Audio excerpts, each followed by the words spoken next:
Guys, it happened. It is here. It is out now for us to consume. If you've been a regular listener of the show or a watcher of the show over the last 18 months, you'll know that I've been talking with the clubhouse leader in terms of appearances on the TUSC pod, the legend, the ABS, the Aussie boxing scribe himself, Anthony Cox. We've hinted and we've teased at an unbelievable project that he has literally spent 7 years working on. It is here, right there, guys. The Brawl at the Sydney Opera House and other Aussie boxing yarns, all about diving into the rich history of Australian boxing through the 70s and 80s. Guys, I've got mine. I can't wait to read it. It's just been released today. So when you see this, I will have already read it. We'll be talking about it on the pod. We'll get Tony back on the pod to talk about it. Don't worry about that. But it is available globally on Amazon.com for you to all enjoy. The link to the book will be in the description of this episode. So click away. And if you do, not only will you be reading and consuming a fantastic boxing-related piece of literature, but you'll also be supporting one of the best guys in the sport globally. So available now, guys, The Brawl at the Sydney Opera House and other Aussie boxing yarns.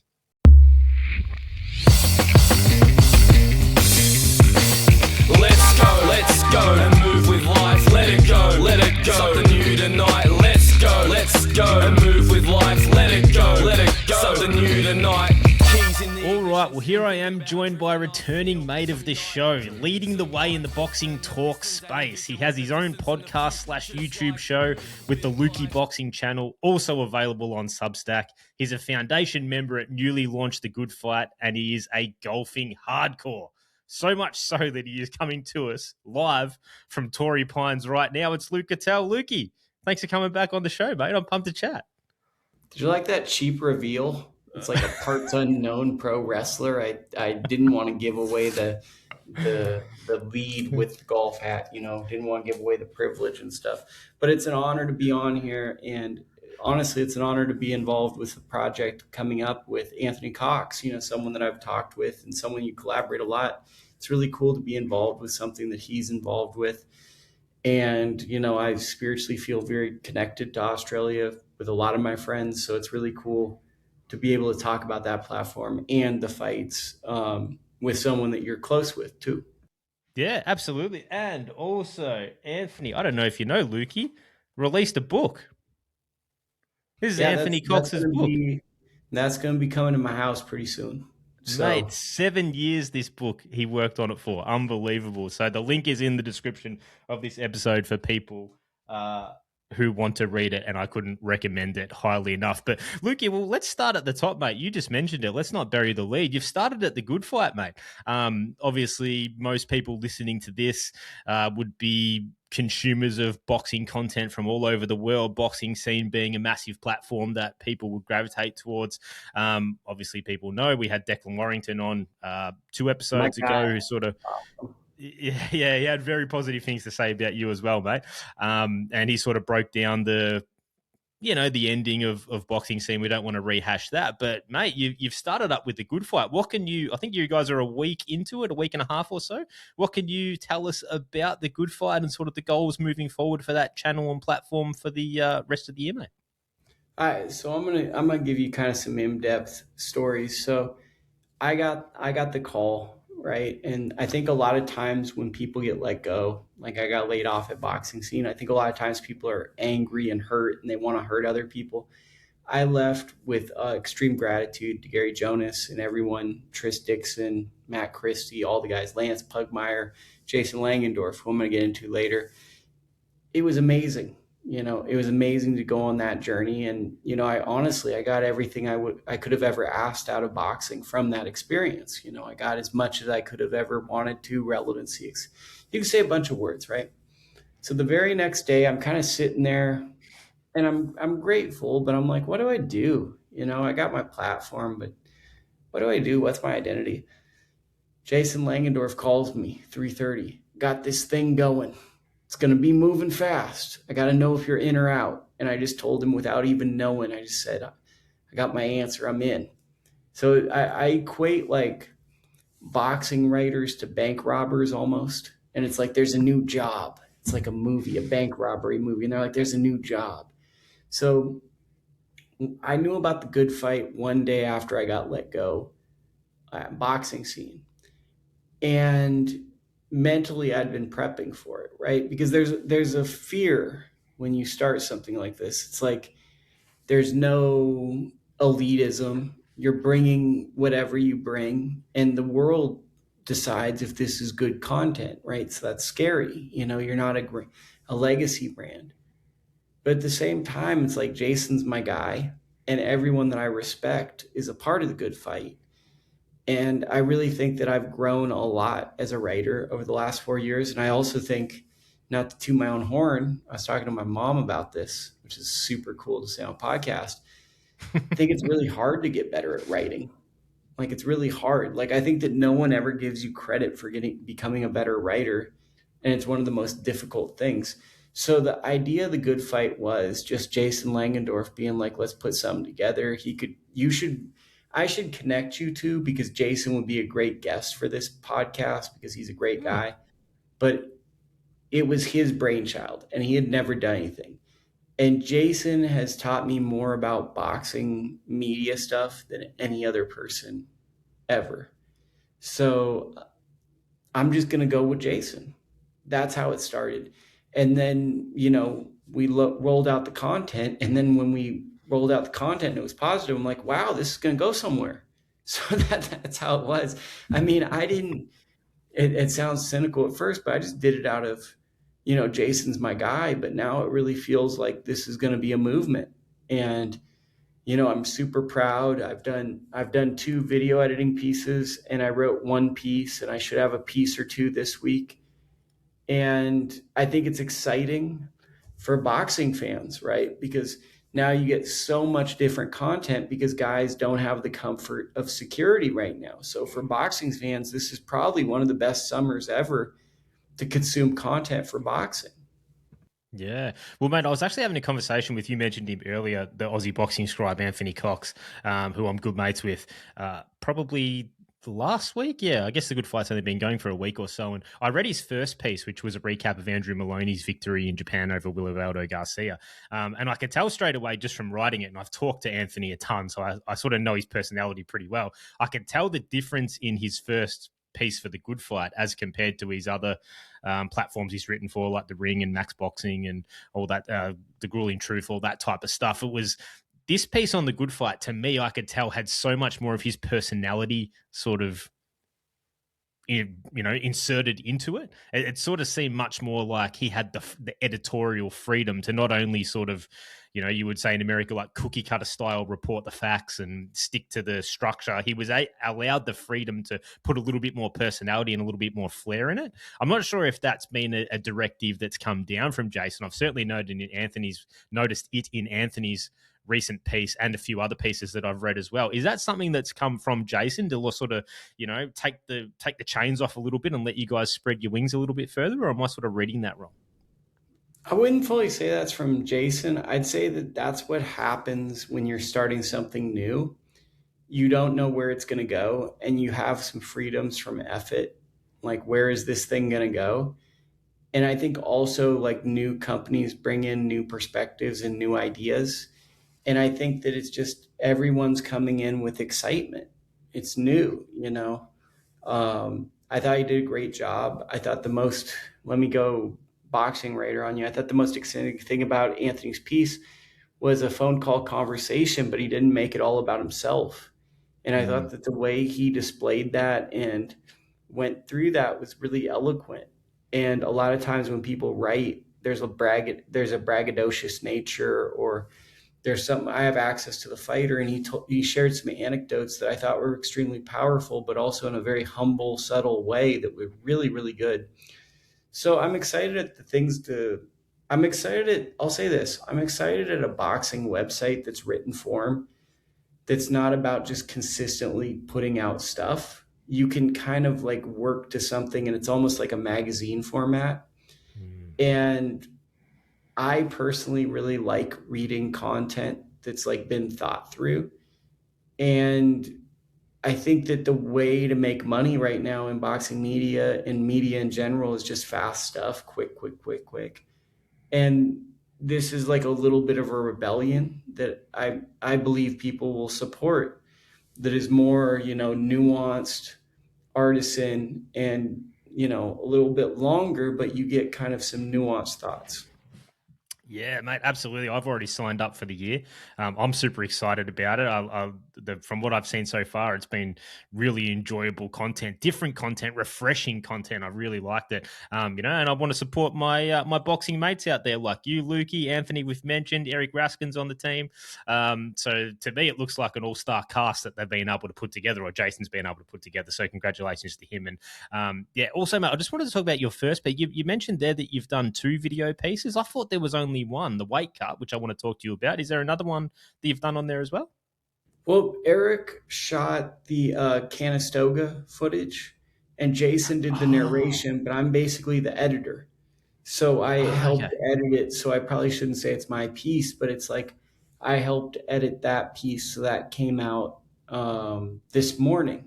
It feels like. I haven't seen it yet. I'll have to get on that. Well, you got something to look forward to. And I don't know. It's just, to me, it's really, really fun. I feel like I'm in college, kind of. Like, it's like I have the summer off, and I'm remembering why I love boxing. When you cover boxing, sometimes you get jaded, and when you have the security of stuff, you get jaded. Yeah. So for me, it's just exciting. It's genuinely, I feel like I'm the weakest link on the team, and I'm working with a lot of the people that I look up to and are my idols. And it's just really exciting to be considered in the conversation with these people. And then with that, it makes me want to live up to those expectations. And it makes me want to put forth a product that people that want to support us want to spend money on. And it might sound hokey, but it's like I really sit, and this stuff can keep me up at night. So it's just about, providing the best service to people. And I'm really honored to be a part of this. Oh, that's great to hear, mate. And so far, so good. I've really enjoyed every contributor's content this early in the piece too. But mate, let's talk about the weight cut.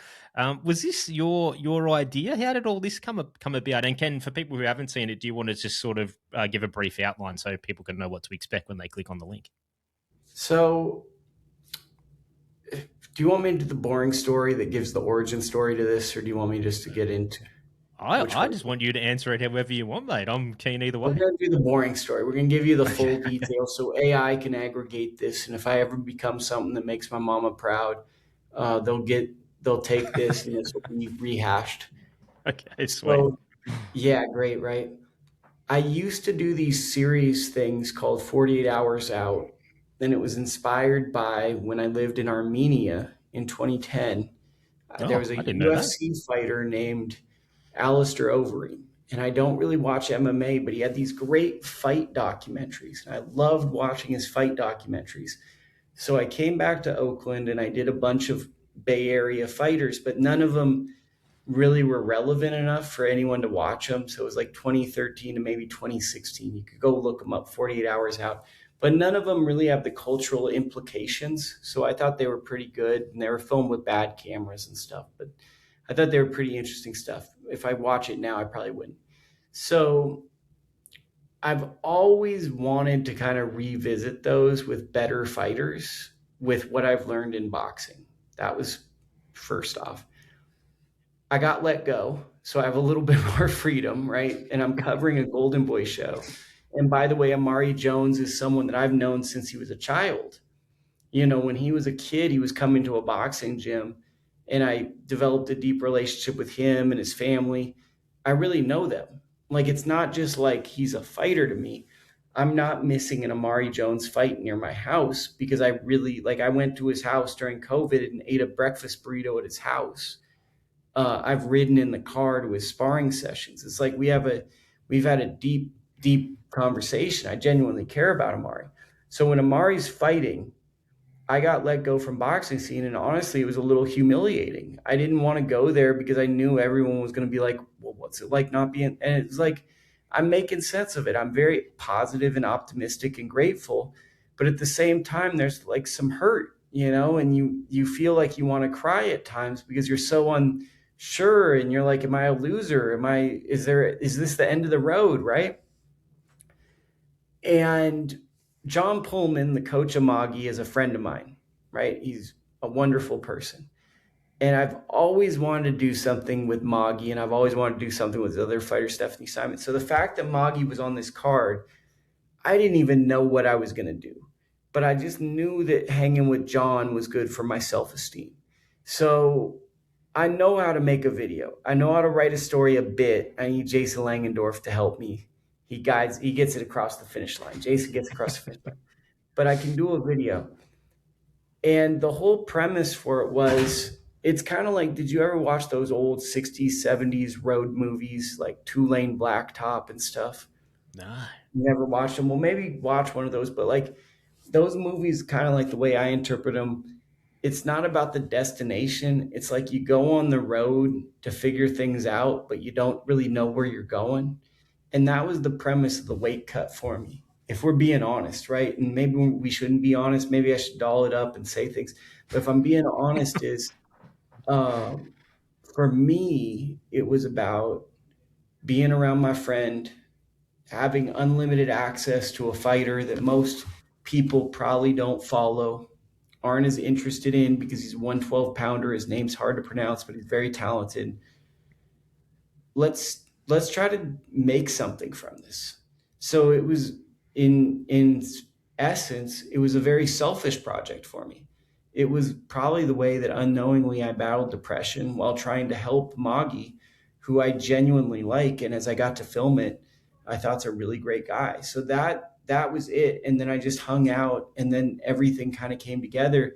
I didn't even know I'd be in the locker room. AJ and David, the day of the fight, provided me the access there. So that wasn't even that, and whatever, but that's how it came about. So did you make that video without even knowing that the good fight opportunity would present itself? I made the video knowing in the back of my mind the good fight was coming. Okay. Right? I shot it about a month ago. So it was when Amari Jones fought. But I didn't know if this would even be on the good fight, right? I had told Jason I'm doing this and I'm going to work on it. I have other videos from that night that may or may not be on the good fight. But I didn't know, because I don't know what the vision of the site was, and I didn't even know what I could craft. And I had never worked with the good fight around my concepts of what a good video is. So when you're coming off of something where you feel like you're decent at something and you get laid off, the biggest thing I told myself is, let's have no expectations, be extremely humble, and let's not get our feelings hurt thinking that we're somewhere we're not. We have to be extremely humble. And even if I think this is good, it might be bad. And so I entered in like, okay, it could end up on my channel. It could end up on the good fight. It could end up any various places. What matters to me is it's going to happen. Right. And then I showed it to Jason. He liked it. He did the narration. Me and him worked on the narration over and over. And then it became the product you just saw. But, I have another one with David Lopez I'm working on, various other fighters. But it's like, even like with the writing, I've got ideas for stories with the videos, but it's like I'm still taking this attitude of eventually something's going to get rejected. Eventually something's going to be a failure. So I'm trying to be very humble at this stage and just try to really maximize what I can do and let the boxing fan be the consumer. And I know that I don't have the ability to get the access to the biggest fighters, but I think I can tell a story as good as anyone. So especially with video, I think I can tell a story pretty darn well. So it's just about trying to really, really make each moment count as much as possible. Yeah. Well, mate, I thought it was a fantastic piece. I really enjoyed it. And it was a great reminder of sort of the sacrifice that fighters make, and getting that look in behind the scenes, what goes into a fight week and a fight day, and the moments pre-fight and post-fight as well. I mean, always try to maintain as much respect as humanly possible for the fighters. But when you're only watching them in the ring on a DAZN broadcast or something like that, it is kind of dehumanizing. You know, you do kind of get a little bit desensitized to how dangerous it is, you know, the sacrifices that they make. So this actually served as a fantastic reminder for me personally, just to, you know, not that I felt like I was getting sort of carried away and not showing the fighters respect, but also just a good reality check to go, wow, man, this is, you know, making weight's tough. These guys really battle, win, lose or draw. You know, they're doing something incredibly admirable and incredibly difficult, and we need to make sure that we pay that respect to them, not only just when they get a W, a green W box next to them on BoxRec, but even when they do come up short, because they put in just as much work as the bloke that beat them too, or the woman that beat them, or whatever it may be. So, no, I really enjoyed it, mate. I think there'll be many people with a similar reaction to what I had as well. So, and you mentioned there that there are plans for more videos. Is this going to be a regular sort of like monthly thing, Lukie, or is it just sort of when the opportunity presents, you'll sort of get something done and release it then? I don't want to tip the cap, but like, you know, anyone that knows me knows I'm a workhorse. So when left to my own devices, I'm like in my head. I should speak out of turn. I don't want to get us in trouble, but I'll speak because, you know, me and Jason, I think the goal tentatively is to have a video a week.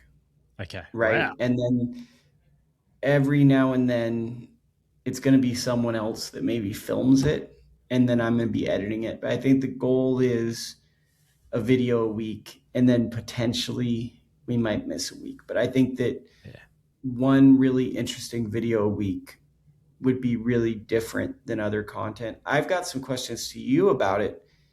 What scene or image really stood out to you about it? Margie in the sweatsuit when he was sitting out the front of that shop at nighttime, it looks like, you know, and you could just see that, like, not necessarily that he was doing it tougher than any other fighter, but it was just that visually being able to see the discomfort, you know, I don't want to say struggle, but the, you know, he was certainly uncomfortable in that moment and uncomfortable for those hours and days leading up to the fight. You know, that's just serves as such a great reminder. So for me, that was probably the most poignant sort of sequence of the whole piece that you did. Perfect. Yeah, because I think that I was thinking about this recently. It's like we're missing the Boots Ennis, Xander, Zayas training camp behind the scenes story arc stuff. Now it's like when fighters, it feels like the fighters are executive producers of this stuff and they only do stuff that like makes them look cool. But like part of, at least to me, what made me fascinated with fighters was the struggle, the suffering, and then maybe the things a fighter would executive produce out. And it's like, I'm so excited for that Zayas Boots card.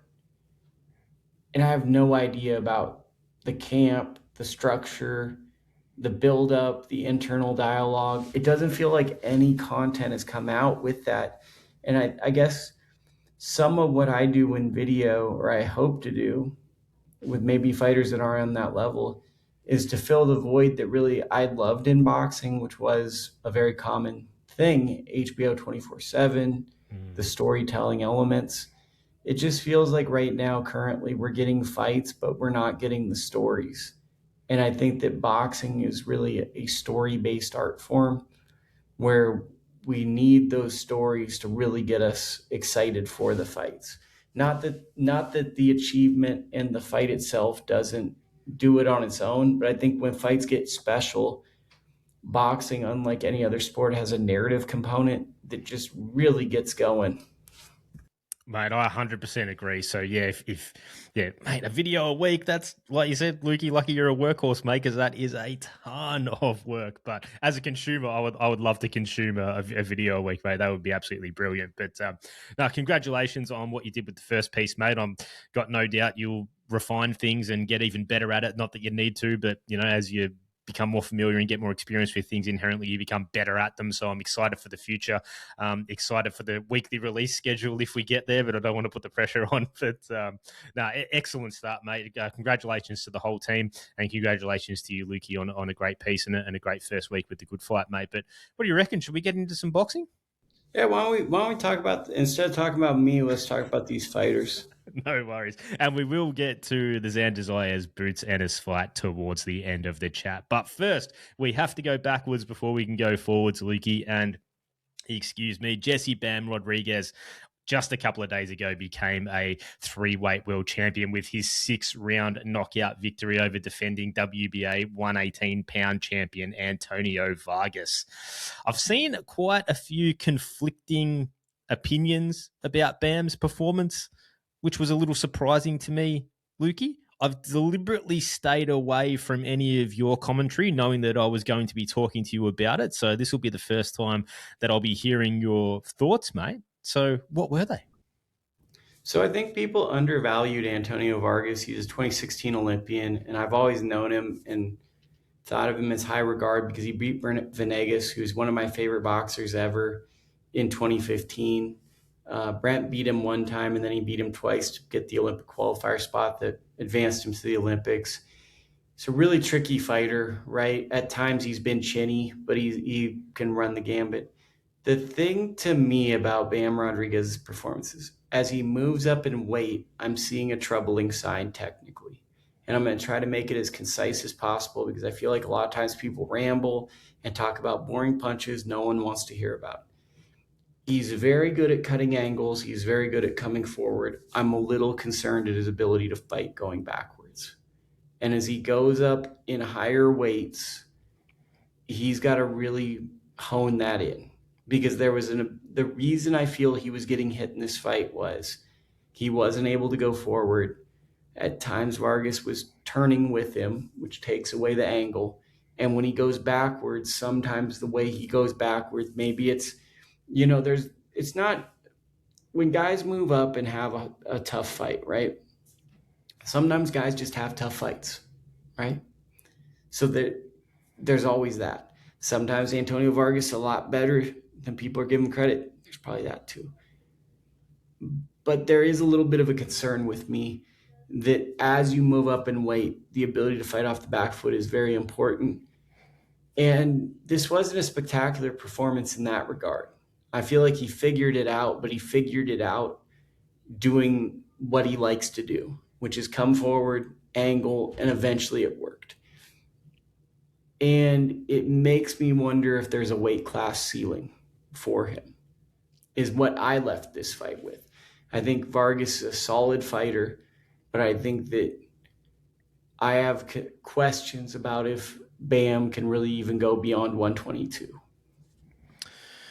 Well, I've got questions if he can go beyond 118, but not dire questions. But yeah, I didn't really notice the going backwards thing, Lukey. So you've got the wheels turning in my brain for sure. That's going to be something I have to go back and have a look at previous fights and also keep an eye on moving forward for sure. But yeah, I guess the thing for me, I would say Bam kind of never really fights backwards, at least to my memory. And again, I'll have to go back and double check all that. But, as you mentioned, he's so brilliant at changing the angles. So I think he's gotten away in his career with, instead of going backwards, he can move laterally and he can cut those angles so sharply that he's completely out of range and out of danger. And he's countering from an angle that guys are sort of getting hit in the side of the head and literally have to look for him. He's that brilliant at it. So he's kind of never had to fight backwards. And to your point, moving up in weight, guys are bigger, guys are going to put more pressure on him. I think that's a part of his game, rightly as you point out, that he's going to have to get better at. But I remember back when he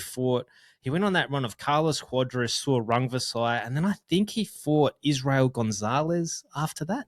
Gonzalez gave him a tough fight. Exactly. And Gonzalez turned with him. They did their homework on Jesse Bam. Every time Bam cut an angle, Gonzalez would turn.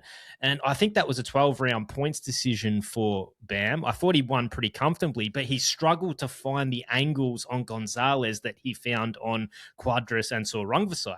Now, the next guy that I felt like really turned with him was Antonio Vargas. Again, they did their homework, but a little bit more than what Israel Gonzalez did. He would turn and fire in combination.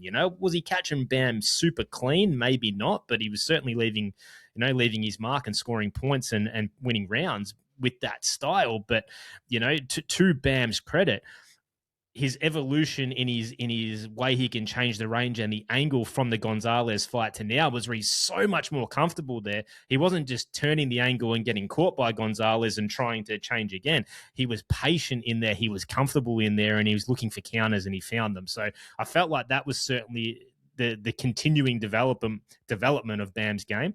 As you mentioned, yeah, you really got me thinking about going backwards. I have no doubt he's got the ability to add that string to his bow, but how, especially at 118 and then potentially 122, I guess we've got to talk about it. Do you feel confident in Jesse that he can add that facet to his game, Lukie, or do you have sort of a bit more deeper reservations? Yeah. But see, like, this is, so people can misconstrue, like, the aggregators. If we had boxing aggregators, they'd be like, Lukie said Bam can't fight going backwards. Not at all what I'm saying. He's number 3 pound for pound. He's one of the best fighters in the world. Now it's about application. His temperament is to go forward and angle. He has to apply moving backwards against the very best fighters in certain situations in world-class fights where he might have a physical disadvantage. Much different than being able to fight going backwards. Like, if I get in a ring with Bam, he can fight going backwards quite easily. He has the skill set. It's about the application of when a fight gets tough to believe in that method overcoming forward, which might lead him to getting hit. That's what I'm wondering, is if he can do that. Yeah. And there's been talk now of, I'll put my cards on the table. I think it's rushed. I kind of see him as ships in the night. I would, if the fight happened, I'd be super pumped about it, but I don't necessarily, I feel like they're different generations. Everyone seems to be pushing Bam towards this eventual fight at super bantamweight, up another weight class, another 4 pounds with Naoya Inoue.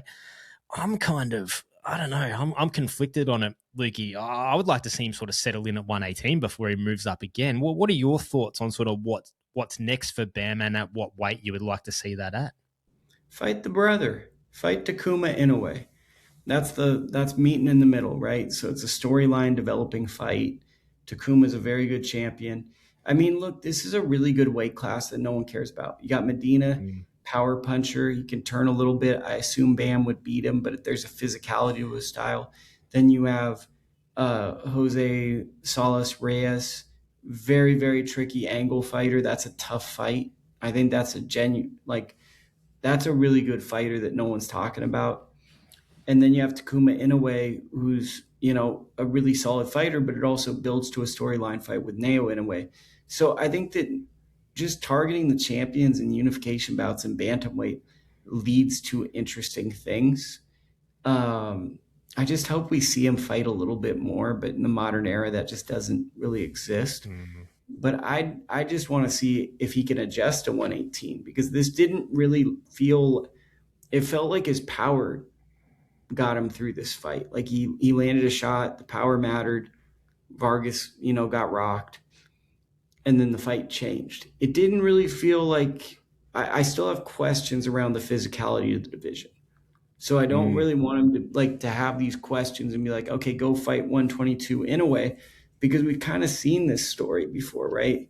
We see a guy who goes to 122, people knock his performance in Nakatani, and then all of a sudden, Inoue beats him, and they go, it wasn't that good of a fight. It wasn't that big of a win. Who was Nakatani? And it was supposed to be the fight everyone's clamoring for.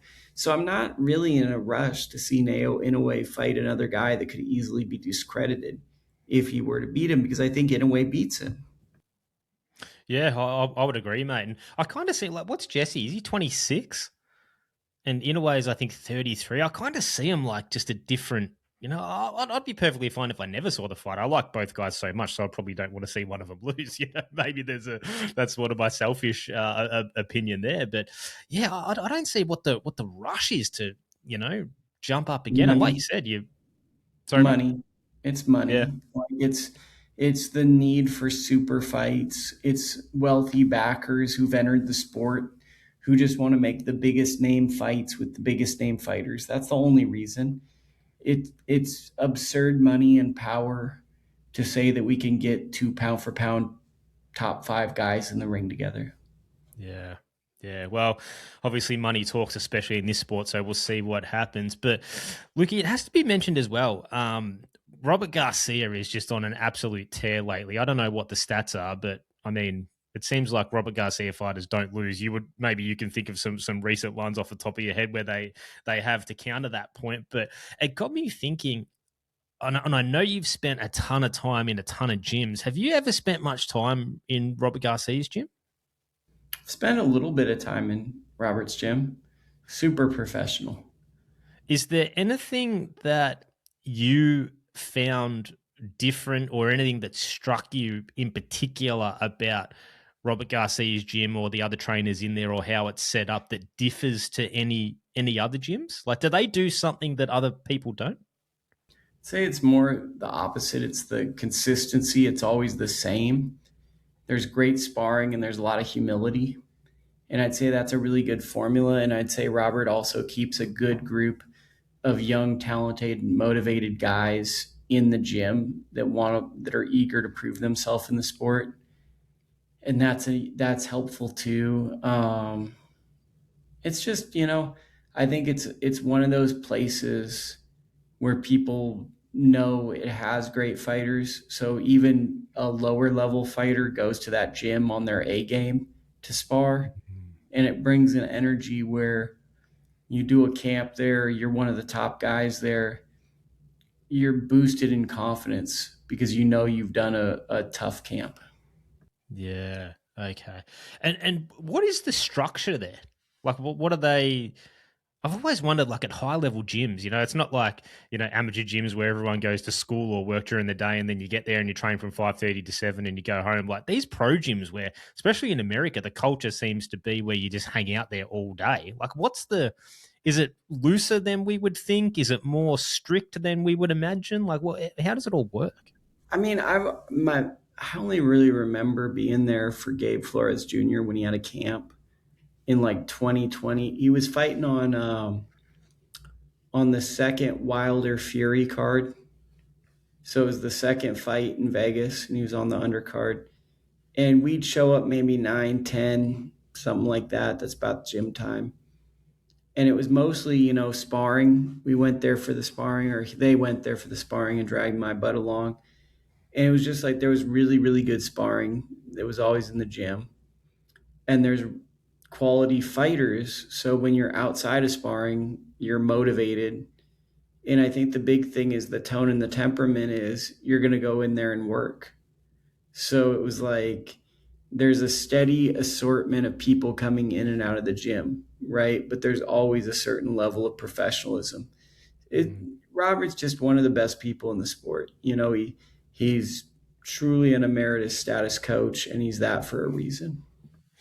Yeah. So I guess my question is, like, do you walk in and there's a big whiteboard and it has like everyone's name and Not it says, at okay, all. like They do. I think they do keep a schedule like that, but it's more so like what it felt to me, and I could be speaking out of turn, was Robert's so on it. He's like, oh, it's Jose. Jose Ramirez is here. Jose, go over there. You're going to be doing this. Oh, it's like, it just felt like they're so on it that they know each person and they're so ingrained in it that the minute a guy comes in the gym, they know who, oh, we're doing this, we're doing that, you're doing, like, it felt like they just knew it, like it was ingrained. Yeah, like a second language. Well, they're on a great run, and no reason to believe that will not continue. So yeah, congratulations to them and congratulations to Bam. But what did you make of the undercard for this? Did anything sort of jump off the page for you pre-fights for this undercard for Bam and Vargas, Lukie? I mean, I like Alif Nur Turhan just because I love people that aren't talented but hit hard. I think that like when you have 3 wins over undefeated fighters, that should matter. And I think that like sometimes the meaner, angrier person just wins. And I think that we live in a sport, especially boxing, has a lot of insecure people. So people like as a crutch is always like, let's get technical, let's get technical. And I love it when like a Leaf Nor Turhan comes through and just beats up a technical fighter and just kind of throws everybody's insecurities out the window. Gabriela Tellez, I thought was neck and neck with her. I thought it was a very close fight. She reminds me of like an Andy Ruiz type fighter, a counter puncher Felt like she didn't quite fight in the range it was to do it. The Cardenas Jordan Martinez fight was all right. It just felt like having Robert Garcia in your corner was probably going to be the advantage. And that was about it. This was truly the Bam fight. Yeah. I was checking for Norhan, but like boxing right now, until we get to boots, we're doing a whole lot of nothing right now. There's not a lot going on. Yeah, that's true. That's true, mate. But well, again, shout out to Robert Garcia again for they identified what Arturo Cardenas didn't do 100% correctly in the first fight with Jordan Martinez, and he corrected all of his mistakes. That's all you could possibly ask for. But let's move on, Lukie. I know you're obviously like one of the most hardcore boxing guys I've ever met in my life. Unbelievable. You watch pretty much everything. We've had Zuffa hit the mid-year point, and I know a lot of people have been pretty heavily critical of them even before they held their first event, through holding their events. I would say I probably fall into that category a little bit. I probably have a bias against them for multiple different reasons. I feel like you're much more open-minded than I am. What have you made of Zuffa's first 7 or 8 shows in the first 6 months of their 26 campaign, mate? Well, I like boxing, right? So I'm not going to initially just crap on something because I have issues with it. It feels very corporate, but I also appreciate that they're making fights and giving guys opportunities. Really hasn't impacted the world yet, is my impression. It's like people were talking about this being the big bad monster that's going to take over. It could very well. But it's also like if it's taking over, boxing's probably going to take a huge hit because there's only been one fight that I think has made a huge impact, and it was Chris Billum-Smith versus Ryan Rozicki. And I think most people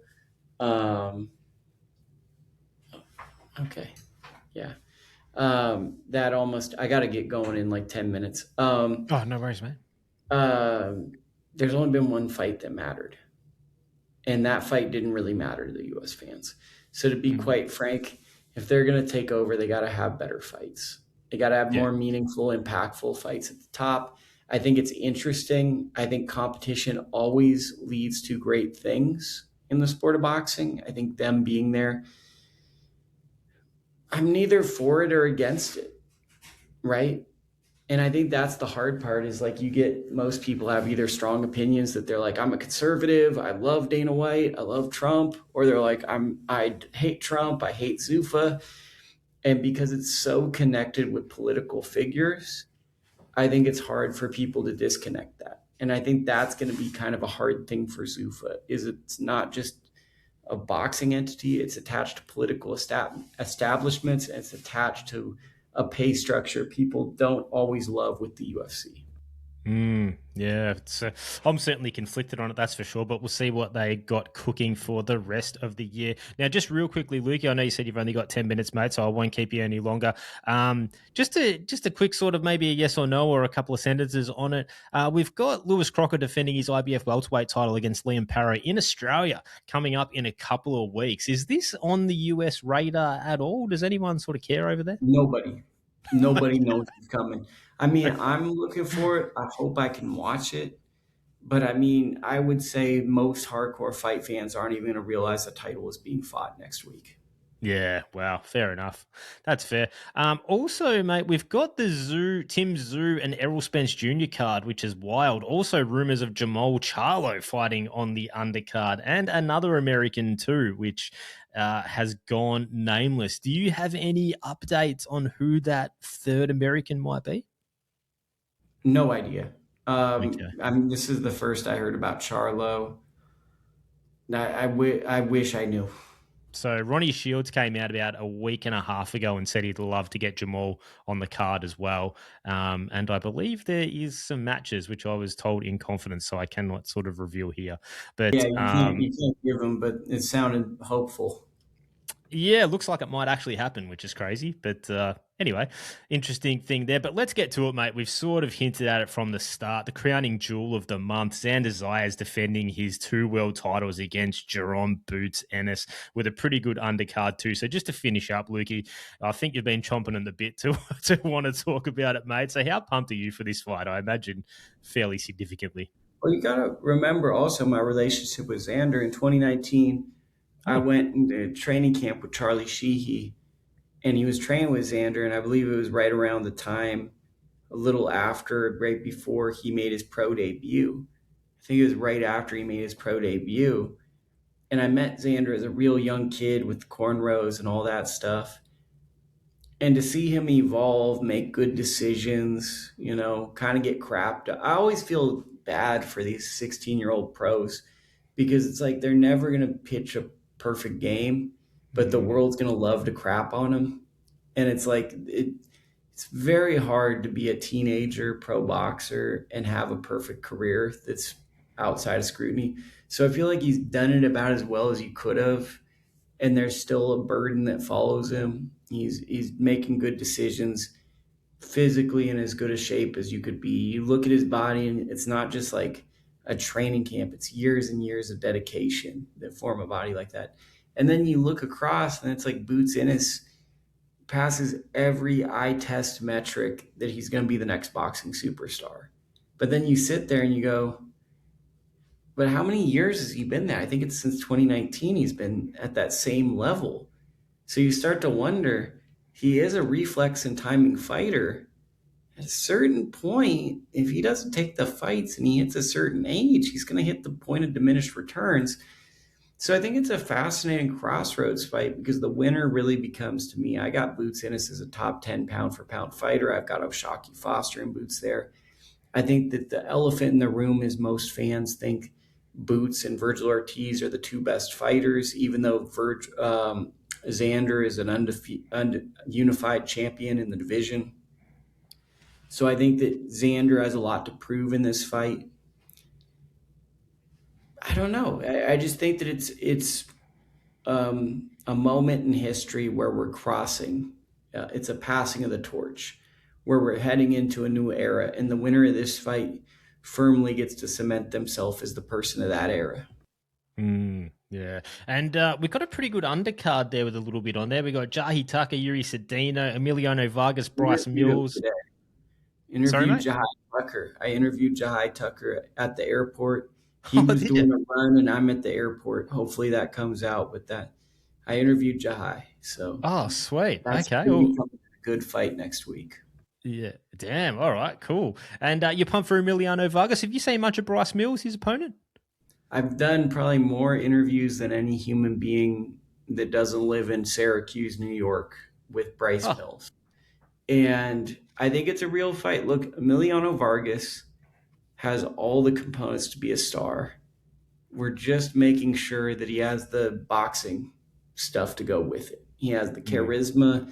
He's got the name. He's got the look. He's got the personality, the interviews. There's a level of talent, but we got to see him beat some of these established veterans to really get him into those scintillating matchups. Bryce is a workhorse. He's a strong kid who's got a lot of volume. These are the type of fights that genuinely give me enthusiasm about him, because if we're being honest about Vargas, he's relatively untested for the type of record he has. There's been not a lot of resistance put in front of him. So these are the type of fights I think I look at and go, okay, because I'm a little critical on prospects. Like if you call yourself prospect of the year, you got to fight some guys, and he's kind of taking a more safer approach. So I think this is a real fight. And, if he can get by this, then he's starting to really enter into big conversations. Yeah, awesome, mate. Well, we'll finish it up there, Lukie. I don't want to keep you any longer, mate. But are you playing golf at Torrey Pines, or are you just there for a visit? What are you doing, mate? A little bit of both. Nice. A little bit of both. Hell yeah. Oh, that's awesome, mate. Well, Lukie, it's always a thrill to get you on, mate. I always appreciate picking your brain. And as I said at the start, I thought you'd done a great job in the first week with the Good Fight, mate. The weight cut video was excellent. I'll put the description of that, the link to the weight cut video, in the description of this episode, as well as all the links to follow along with Lukie on his Twitter, on his YouTube, on his Substack. So anyone, if you want to get along following Lukie, who produces an unbelievable amount of quality content. He's probably the most prolific boxing content creator, as well as one of the ones with the highest quality, in my opinion. You'll certainly be enjoying boxing even more if you continue to support Lukie and jump on board his platforms, all in the description of this episode. So Lukie, mate, I won't keep you from the golf course, mate. Get out there and hit a few balls. And thanks again for your time, mate. And hopefully we can do it again in the future. Always. All right, guys, that was my chat with Luke Ketelle, working now for The Good Fight. So shout out to Lukie, as I mentioned just at the end of that conversation there, so I'll try not to repeat myself too much, but all the links to the outlets and content and platforms, all that Lukie contributes to, including his own Substack, are in the description of this episode. So if you decide to follow along with Lukie, you'll truly be helping out one of the good guys, and certainly a bloke who's been incredibly generous with his time to me, and also the validation that someone of his stature in the boxing world reaching out to me to get me to go on his show is just a gigantic confidence booster, and one I don't take lightly either. So shout out to Lukie, and hopefully we can have another chat at some stage down the track. So guys, as was made pretty clear that we were pushed for time, so I had to cut a few topics out and leave them on the cutting room floor. But as we know, boxing will always present talking points to podcasters, so next time we get Lukie on, there will be tons more to chat about, so we'll just do it all over again. But interestingly enough, guys, today at time of recording, literally exactly the time we were scheduled to record, there was a scheduled press conference for the No Limit show with Tim Tszyu and Errol Spence Jr. Now, as I understand it, that press conference did not take place. I believe it's been postponed or cancelled altogether. I'm actually not 100% sure, but we were expecting some pretty significant news for that undercard. Now, I've been trolling some internet forums and hearing some rumblings, probably like most of you have, and there are set to be some pretty significant announcements for that undercard. Also today at this press conference related to the next No Limit pay-per-view being Lewis Crocker and Liam Paro just in 8 days' time from time of recording, I was expecting there to be an announcement for that undercard, which wouldn't necessarily be an improvement to the overall card. It may actually take away from it, but that announcement and that press conference in general did not take place. So what is happening? We don't know. What we know has been ordered, excitedly, for us, is a IBF interim 122-pound super bantamweight mandatory fight between Australia's Sam the Ghost Goodman and Japan's Roysuke Nishida. Now, the assumption is that fight would be on the Tim Tszyu undercard, but man, that's only like 5 or 6 weeks away, and I don't know if either guy can turn around that quick. I don't know what condition they're in at the moment. I don't know if either of them have been training. I don't know if Ryosuke Nishida's cut from the Brian Mercado fight has even fully healed. I don't know that he'd want to fight in Australia. Who knows? There's so much to be answered still, which I was expecting to at least have a couple of answers at that now postponed / cancelled press conference that did not take place. So we'll keep our eyes and ears peeled for what's happening in the future. But in the next month or so, there's going to be some, fairly significant announcements I would be expecting to hear. So guys, as far as the schedule for the pod goes, let me get the calendar up. So still planning on doing a hit out after the 20th of June, the Melbourne Pavilion show, which is actually a really good local show, which has the main event of Donald Jones defending his Australian super middleweight title against Sebastian Wells. I will jump on and do, probably on the Sunday or the Monday, the 21st or the 22nd, I'll jump on and do a hit out just about that card, and maybe if there's any other news that's broken that we sort of hinted at earlier in this outro. Now, I've got another guest lined up for next week, guys. Now,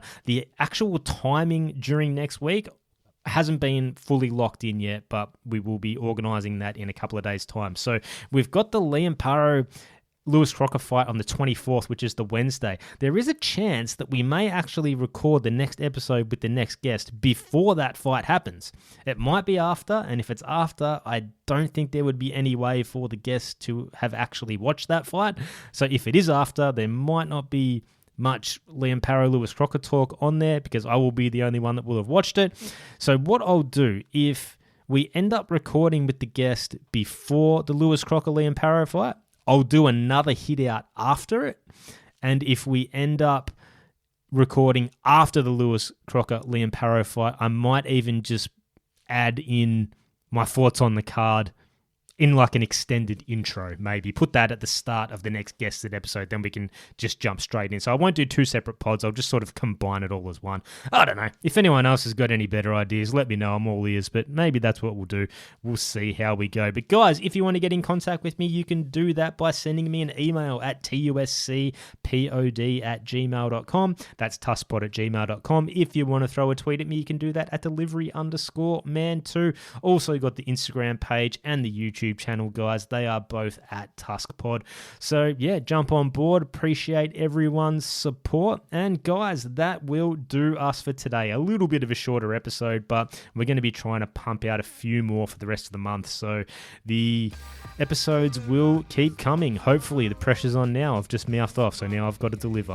So we'll see what happens. But guys, as always, enjoy the fights, and I'll chat to you next time. Road less travel may add up the change.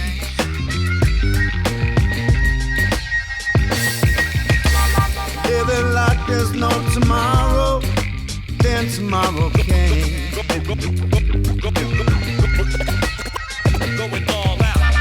I was living like there's no tomorrow, then tomorrow came.